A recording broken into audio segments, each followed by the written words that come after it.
not just messaging, but response to the community from both local police and the task force. I have been very concerned about inconsistent communications between the task force and the Surrey Police Service to the community. These inconsistent communications result in the community feeling that everybody's not on the same page, that they're not all working together, that they're not coordinated on the number one issue in their lives. That is not acceptable. So I fully support the Commissioner's work to get everybody on the same page in British Columbia. It is absolutely vital. To that end, I also had a meeting with the Mayor of Surrey to discuss the future of the Surrey Police Service and how we work together more closely to ensure that Surrey Police Service is responsive to community needs. We have reached an agreement that the province will allow, and we have allowed, our police board appointments to lapse, leaving vacancies on the board, and that the vacancies will only be filled by candidates of mutual agreement between the Mayor's office and the provincial government through our public safety minister.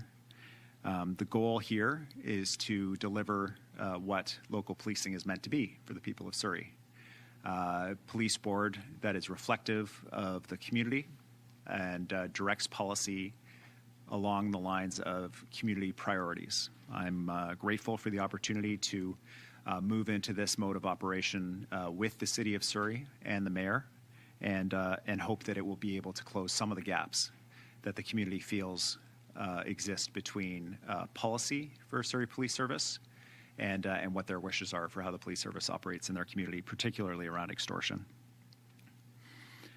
There will be a meeting of police leadership across Canada, including local police services here in British Columbia, Ontario, Manitoba, and Ontario, chiefs from those services, as well as senior leadership from the RCMP, to identify gaps, whether in communications, information sharing, or resources on this national issue that will take place within the next 2 weeks. We will provide all the support necessary, both in terms of that meeting, but in terms of any issues that are identified where the province can contribute supports to make sure that we're delivering the kind of service that people expect. The benefit of a national front on this is that we are able to identify similarities, similar suspects, ways of operating, and police can share tactics that are working in different jurisdictions. Making sure those lines of communication are open is critically important. Finally, and I think most importantly, we absolutely have to close this gap between the community's experience of policing south of the Fraser, the response to extortion when they get a threat, and the understanding of police leadership south of the Fraser about what's happening, because there is a gap. When I meet with police leadership, they assure me that they are on top of this, that people are receiving the best possible response, that there are no additional resources that are needed. But when I meet with community leadership, they say that that is not their experience, that people call in extortion threats and they don't get a response. They call in multiple times, people don't attend. That when there is a response, it's inconsistent between people in the community, the level of service and support and safety planning that they get. Now, it's impossible for me to be able to be on the ground to verify those things, but it is not impossible for community leadership to be able to work with police to close that gap. And so, as a result, we will be appointing a community advisory group to work with the task force. We'll announce a chair tomorrow of this advisory group, and we will be selecting community members who will work with police to ensure that they understand the frontline experience of people related to the extortion threat south of the Fraser, and are able to close gaps within their own services. I know as a leader, it can be hard to know what's happening on the front lines when you get reports up that say everything's great. So this community group is going to help close that gap so that the frontline people's experience south of the Fraser and in Surrey is directly delivered to the leadership of the task force so that they can take the actions necessary to ensure that everybody feels protected and safe in the community. In closing, I would like to encourage my federal counterparts in the Senate and in the federal Parliament to expedite the votes for approval of bills C-12 and C-14. These are a package of legal amendments to the Criminal Code and the Immigration Refugee Protection Act that close loopholes, that will directly result in improved outcomes in terms of arrests related to extortion south of the Fraser and across the country. We cannot wait any longer.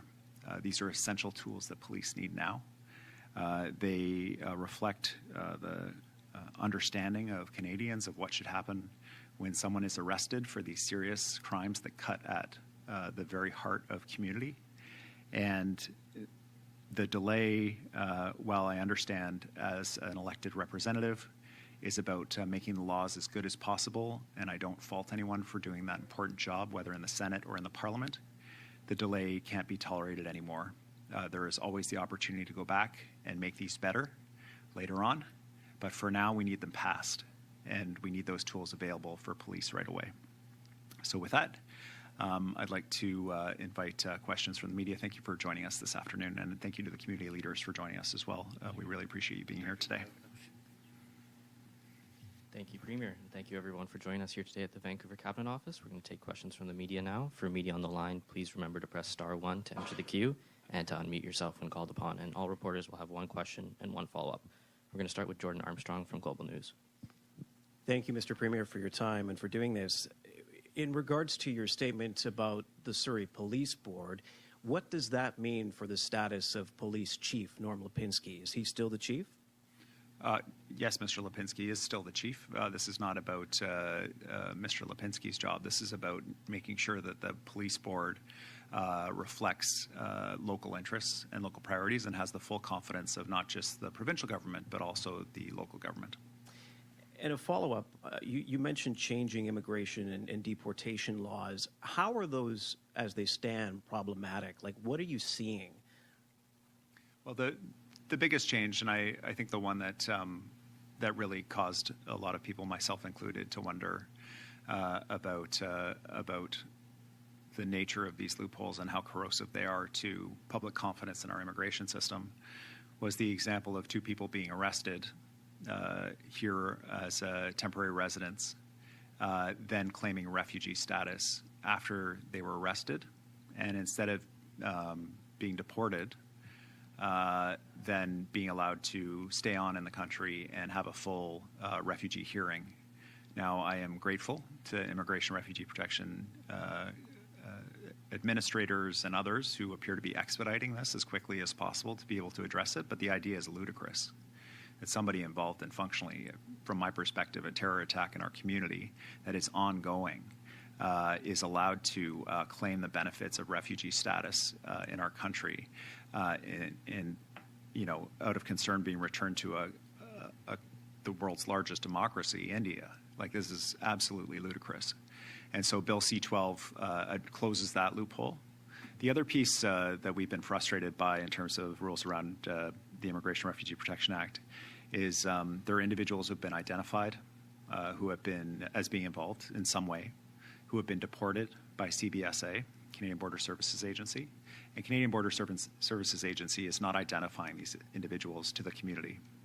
And the reason why, and they're citing privacy laws as being a barrier to them being able to do that. The reason why this is problematic is if you have someone who is alleged to be involved in these criminal activities, you know who they are. When you release their picture and their name, the community is able to say, oh, I saw that person associating with someone else. They were closely associated with this address in our community. They were involved particularly with this business over here. This is an investigative lead for you to pursue. If this person was involved, these other individuals might also be involved. The public can't provide that kind of information if they don't know. And so I've been assured, raised this issue in Ottawa, I've been assured that work is underway to determine whether or not these names could be released under public safety exemptions. And I certainly hope that they can be, or that policy changes could be made to enable those names to be released so the community knows who's alleged to be involved and can provide additional tip information to police going forward. Next, we'll head to Ben Nesbitt from CTV News. Thank you, Premier. Yeah, a few weeks ago, you were obviously quite critical of the head of the task force around the commentary around the word crisis. After meeting with the commissioner, Do you feel better about where things are headed as far as the enforcement of this? And should British Columbians feel better now that there's been further talks about this with the federal government? I think the only path forward to public confidence on this is regular updates to the community with reliable information that can be counted on as accurate about what's happening in the community, what progress is being made, arrests, reports, tips. This is a perspective that was shared around the table with leadership from the community. They don't feel that they have an accurate ultimate source of truth about what's happening in the community, and that is a big problem. The head of the task force, the Surrey Police Service, need to be unified in that information. It's just like the pandemic. They have to provide it on a regular basis. They have to engage the community. They have to be as transparent as possible. That is the only thing that will build confidence. And I was very clear about that with the head of the task force when he was appointed. He assured me that he understood the crucial nature of regular public communications, and then we went for an extended period with no updates. So I have reinforced that. The public safety minister has reinforced that. Community leadership has reinforced that. Now that the head of the RCMP, I'm told, will be meeting with the Surrey Police Service and the head of the task force to reinforce that message. That is the bottom line that is needed from the community. And just any update on help on resources like frontline officers from the federal government? I know there's been some calls from potentially a helicopter, because obviously it's all this kind of talking and communication is great between leaders, but if the police don't have what they need to catch these people. So any update on that? Yes, I was told by the head of the RCMP in our meeting that there are 2 RCMP helicopters, both of which have been made available to the Lower Mainland and south of the Fraser specifically for the purpose of assistance with these investigations. It's obviously a crucial tool when responding to these calls. We've also identified another issue which we are pursuing, which is the ability of police to be able to access traffic cameras, to be able to follow vehicles leaving the scene of a crime. We're told that there is concern that there may be privacy rules that restrict the ability of police to monitor these cameras in this heightened time. So we're working with police to identify what those issues may be and be able to resolve them so that they're able to respond quickly. The big piece is we want more of what we saw in the last 36 hours.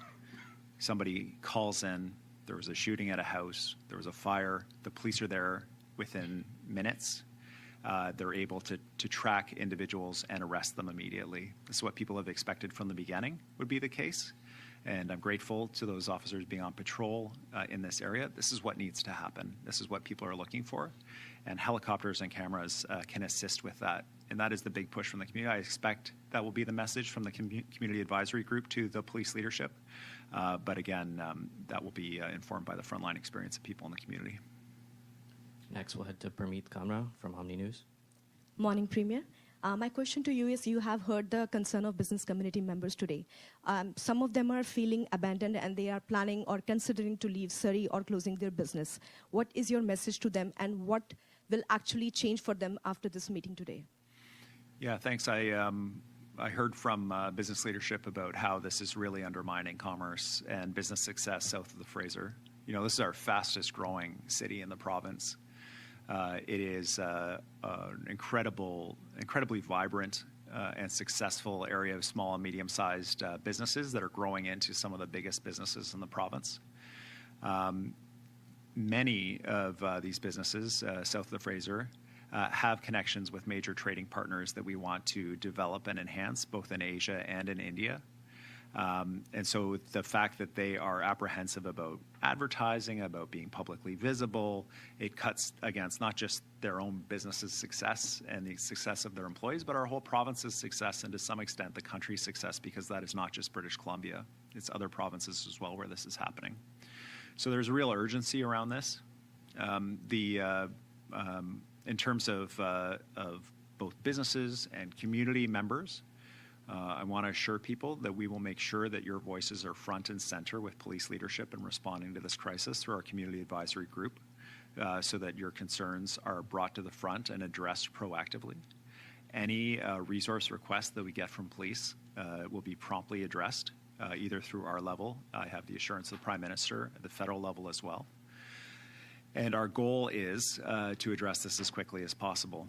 but it's only going to happen if we have unified police voice, unified police action, and a consistent source of truth for the community to measure how things are going. You have referenced national talks on this issue. Surrey Mayor is already in Ottawa, and there has been talks of a state of emergency to be declared in Surrey. Is there any coordination between province and City of Surrey, and what has been Ottawa response so far on this matter? Yes, the Minister for Public Safety has stayed closely in touch with the Mayor of Surrey, and we both understand, both the city and the province, that by working together we'll have the best possible outcome for the people of Surrey. The work with Ottawa that the Mayor is doing is welcome. The Mayor is reinforcing the message that we delivered in Ottawa, that this is serious, this is urgent, it needs to be treated like the emergency that it is. And I wish her the best of luck in reinforcing that message, because it is all of us together that are going to ensure the positive outcomes, not just here in British Columbia, but in Alberta and Ontario as well. Next, we'll head to Brenna Owen from the Canadian Press.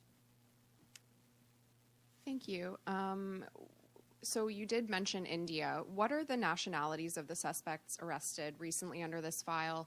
And why did it take so long for the patrols to start up? Was that something that the province weighed in on and pushed for? Thanks. I don't know the nationalities of the individuals arrested. I think that question best directed to police. I can say that one of the key pieces that the community has been pushing for with police, and certainly that we have been pushing for with police, is that when people receive extortion threats that escalate, that there is a increased police presence in those neighborhoods, so that when there is a shooting at a house, when there is an incident, police are able to respond very quickly. That's why I was very heartened to see that arrest in the last day and a half. Because it showed that there was a police patrol in the area, they were able to respond quickly, and they were able to actually do the arrest. There is a balance. We want police to root out the leaders of these operations, not just the foot soldiers. We understand that there is a group of individuals who may be vulnerable in various ways that are being induced to participate in this through promises of money or other promises that are being made to them. There are a number of individuals that could be recruited in that way, and so getting to the head of these operations is crucially important as well.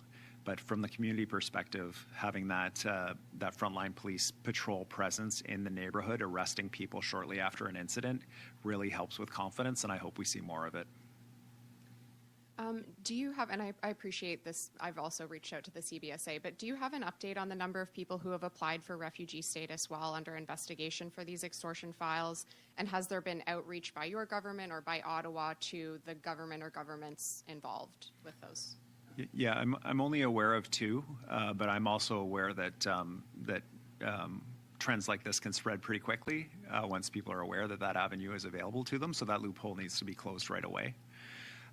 What I was told in the meetings in Ottawa, when we had a meeting, we also met with the head of the enforcement arm of the Canadian Border Services Act and the Immigration Act, and we were assured that this issue was front and center for them, that to the extent possible, because the administration is independent, to the extent possible, these hearings related to these individuals were being expedited because they understood the urgency. And also that they were working to close these loopholes. They didn't have any additional numbers for me of claims of refugee status at that time. Next, we'll head to Ginny Sims from Swift Radio. Thank you, Premier. And the community is worried. The worry is palpable. The business community is worried. Their families are worried. And all along, when you've had meetings with the police chief, and we've been having them as well, what we've heard loud and clear is that they have the resources they need and that you've been providing them if they've asked for anything extra. So I was taken aback this morning when the Surrey police chief on radio said very clearly he did not have the resources he needs. Has he asked you for any additional resources that have not been delivered? Thanks, Ginny. Anytime we've had a request from Surrey Police Service or RCMP around resources, we've worked quickly to respond to that. Happy to work with the chief if he's identified some additional needs. he may have reached out in the last 24 hours to Public Safety and Solicitor General's office, but no, I haven't personally heard from the chief, no. The follow-up question I have is, with the publishing of the names and publishing of the photos, I do want to thank the Solicitor General, because she played a big role in making sure that that would happen, and the community really asked for that. And today we heard from the chief that a lot of people have been calling in to give people additional information. So my follow-up question is, Premier, where do we go from here with the people losing confidence in the police's ability to protect them? Thanks, Ginny. Just to be totally clear, the publication of the names and photos of the individuals recently arrested was possible because they were arrested under the criminal code. The distinction is there are individuals who are being arrested and detained under the immigration laws in Canada, and that has led to differential treatment where one group can be identified and the other group, the federal government says that they're restricted in the ability to identify those individuals, although they're working on it. The where to from here is a really important question. A number of things have to happen to ensure that the public can have confidence about what's happening. We need to see more arrests like we have in the last 36 hours. Quick police response to an incident on the ground, arresting the individuals involved, and getting them access to what they need to be able to achieve those things, whether it's helicopters or cameras or additional patrols. The second piece is a unified one source of truth for what's happening on the ground, so that the community can have confidence in the information they're receiving and understand whether things are getting better or getting worse or what's happening. And the third piece is the police have to understand what the issues and concerns in the community are. To date, the gap between the police understanding of what's happening on the ground and what I'm hearing from community members about what's happening on the ground has been significant and persistent. So with our community advisory group, we hope to be able to close that gap, and we'll end up with hopefully a virtuous cycle of more responsive police and community feeling that more responsive police, having increased confidence in police, and that reinforcing itself going forward and helping us address this crisis. Next, we'll head to Francis Bula from the Globe and Mail. Hi. So you've been talking about this lack of a unified voice with the police. Is this because of the Surrey police situation, the melding of RCMP and SPS? Is that the primary cause of that, or why is this happening? I mean, it's certainly possible that that's one of the contributing factors, Francis. This is a community where there are still RCMP patrols in parts of the city and Surrey Police patrols in other parts of the city. It requires both forces to work together very closely and share a lot of information during this transition period. And that could be the source of some of the breakdown. But what we've been seeing, and what I think is unfortunate, is we have this task force with the RCMP at the head of the task force and all of the agencies, including local police, participating in the task force. The goal was that was the unified source of truth, the bottom line, the information coming out to the community. We haven't seen the frequency of communication that I was hoping to see from that group. And at the same time, we've had separate public communications from Surrey Police Service and giving everyone the benefit of the doubt, perhaps to fill in some of that information gap. Whatever the motivation or reason for it, people have been hearing different updates from different police groups at different times saying different things. And that is not a recipe for public confidence in what's happening in the community, and that's the issue that has to be addressed. And follow up, Francis? Yeah. When I interviewed Brampton Mayor Patrick Brown last week, he said he wanted to see with their regional police task force someone from CBSA and someone from FinTrack. I understand the task force has CBSA participation. Do you think FinTrack is necessary, or they have to go off and do their work somewhere else? Yeah, I certainly understand why the mayor might be asking for FinTrack to be involved. The ability to track transactions and understand the flows of cash could be very important to investigations. I haven't had that ask from our task force, But I do know that having the Canada Border Services Agency as part of the team at the task force has been essential. Every police leader has underlined how important that relationship has been because they bring a different array of tools and abilities to do investigations and quite complementary to police authorities. And so I would certainly be of the opinion that that Ontario would benefit from having CBSA on their task force as well. It's been very helpful here in British Columbia. Next, we'll head to Sarah Jones from City News. Thanks, Premier.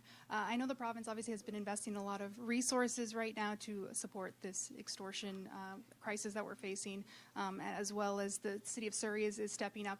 I mean, how much do these next steps rely on the federal government actually stepping in to make a change? Obviously, you mentioned some of those bills in the legislature there, but I mean, what are those next steps? Well, it's crucial to have the federal government as a strong partner at the table around law reform. Most of the areas of law that are affected here are federal. Immigration Refugee Protection Act, the Criminal Code are both federal. The changes that are in process are both federal changes. And federal MPs of all parties pushing to get these through, and senators of all backgrounds pushing to get these through so that they're effective on the ground is absolutely essential. It's probably the number one thing that needs to happen right now. The second piece is the federal government needs to play, and through the RCMP, a crucial convening role. Because this is happening in multiple provinces, there is a risk of the responses being siloed, not sharing information, not sharing investigative techniques and other things. That's why I think it's very positive to have the federal RCMP pulling together police leadership for a police-only meeting to talk about those things, identify gaps, and then feedback to government about how we can be supportive. There may be pieces for the federal government to do. There may be pieces for the provincial government to do. So we do need the federal government at the table in this work, and I'm glad to know that the mayor of Surrey is out with other mayors pushing the federal government to stay in line and attentive on this file because it is crucially important. And I know you mentioned the police meeting that's coming up within the next 2 weeks. Is there actually a date set for that, or when that might be happening? No, we don't have a date yet for that. Next, we'll head to the phone lines with Katie DeRosa from CBC. Go ahead, Katie. Premier, I just want to clarify with the changes to the police board, your repeated comments of the police departments not necessarily being responsive to the community. Are you saying that perhaps the people carrying out this extortion are exploiting the gaps between Surrey and police and the RCMP as they have this transition, or is this just a confluence of, I guess, a perfect storm that's allowing perhaps a lack of communication that's contributing to some of these gaps?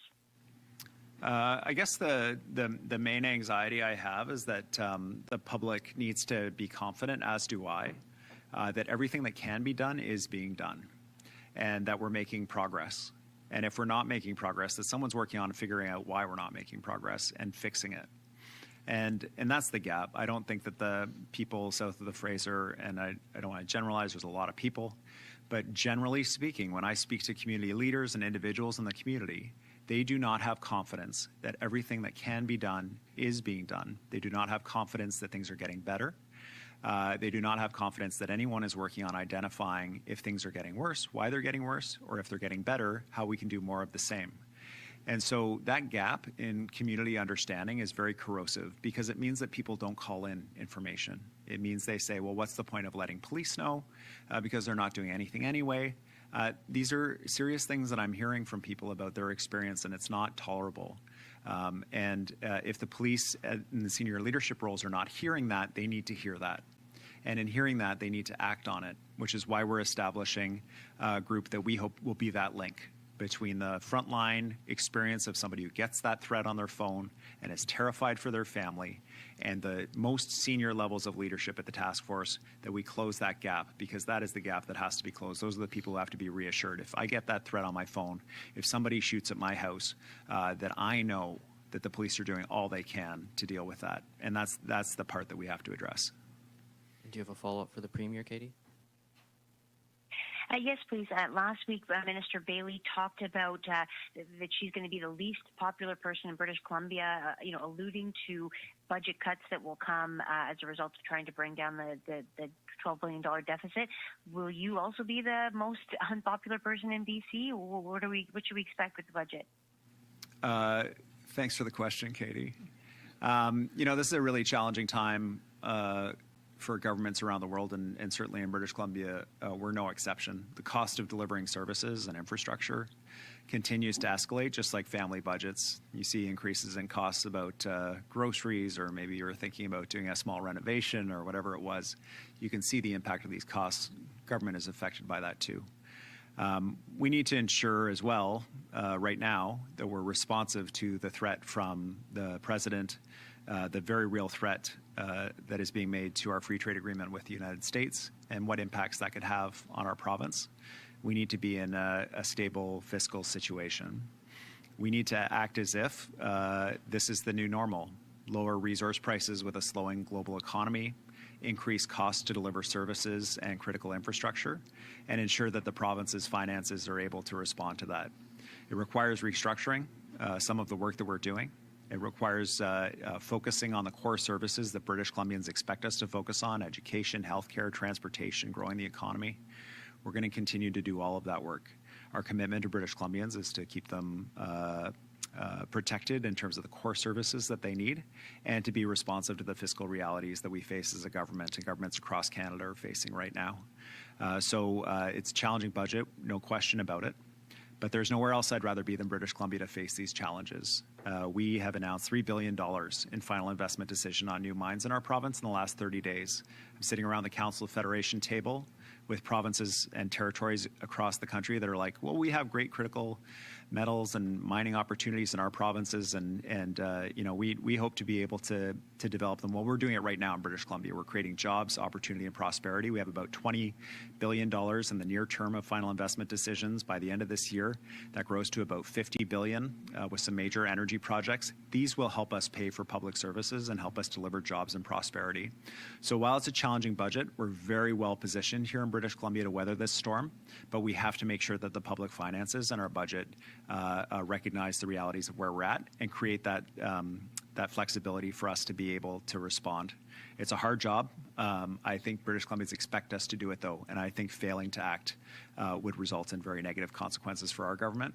And that's why we're making sure that we have sustainable finances, but we're also moving fast to seize those opportunities. Of course, I'm sitting with the mining minister right now, who's Jagrup Brar, who's driving a lot of that activity for us in the province. We have time for one more question, and we're going to go to Mark Page from the Black Press. Go ahead, Mark. Just to be clear, will there be cuts to services in the next budget? Oh, absolutely. We'll be reducing spending in the next budget, but the reductions will be focused on administrative costs, bureaucracy, while we're preserving frontline services for British Columbians. So British Columbians will actually see increased investment in services like education and healthcare. So, you know, we're trying hard to find that balance. We have to ensure that we're driving down that deficit. That's a commitment we made to British Columbians year over year, that we're minding the debt to GDP ratio, that we remain among the best jurisdictions in Canada in that regard, that we're keeping in mind the affordability challenges British Columbians are facing and how they rely on services, but that we have to show progress on reflecting the realities of where we are while growing our economy. And Mark, do you have a follow-up? Yeah, on a separate topic, a hearing was scheduled today for next week to decide whether or not the province and Montrose properties will be forced to turn over all correspondence between each other from the years leading up to the Cowichan Tribes decision. Now, a judge in 2017 was clear that the province was allowed to keep Montrose and the other property owners in the area informed of what was happening in the case in an informal way. Now, can you tell me, like, what did the province tell Montrose in the years up to the decision? And did the province keep Montrose informed of the case? And if not, why not?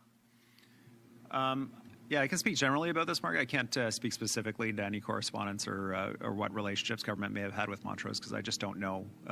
We'll do a review of correspondence, and if required, we'll disclose everything that the court needs. But generally speaking, we made a presentation to the court saying it was vitally important that private property owners be a part of this hearing because their interests could be affected. The court looked at our submissions on this and said that would not be something the court was going to order, although, as you know, the province could voluntarily do so. If the province took on the responsibility of providing notification if we failed to notify somebody, or if we provided them inaccurate information or understated the threat that they faced, or told them that the court said that their interests wouldn't be affected, but ultimately the court came down in their decision and directly affected those property interests, the province itself would be sued. Taxpayers would be on the hook for failing to provide adequate notification to private property owners. We were not willing to take on that responsibility, especially in the face of the assurances from the court that they would not make any finding that affected private property owners. Of course, now we well know that that's not what happened. So it was a challenging moment for the province. It was a position that we had that these property owners should have been notified. The court decided that they should not be notified, and the province was unwilling to take on the liability and responsibility of providing notification and potentially missing people or having them misunderstand what the notice was when it's not done under the court direction. In addition, we had assurances from the court that their interests would not be affected. So when we put all those factors together, we made the decision we did. Had we provided notice, those property owners would not have the right of appeal that they have right now to challenge this decision, to say that they weren't provided notice, and to say that the judge was wrong in the final decision. Now they have that right because we didn't provide them with the notice. It's a challenging set of decisions for a province to make, and we'll work with Montrose and with the court and the court's direction in relation to Montrose's application to reopen the case, which we will support. And that concludes today's event. Thank you, everyone, for joining us today.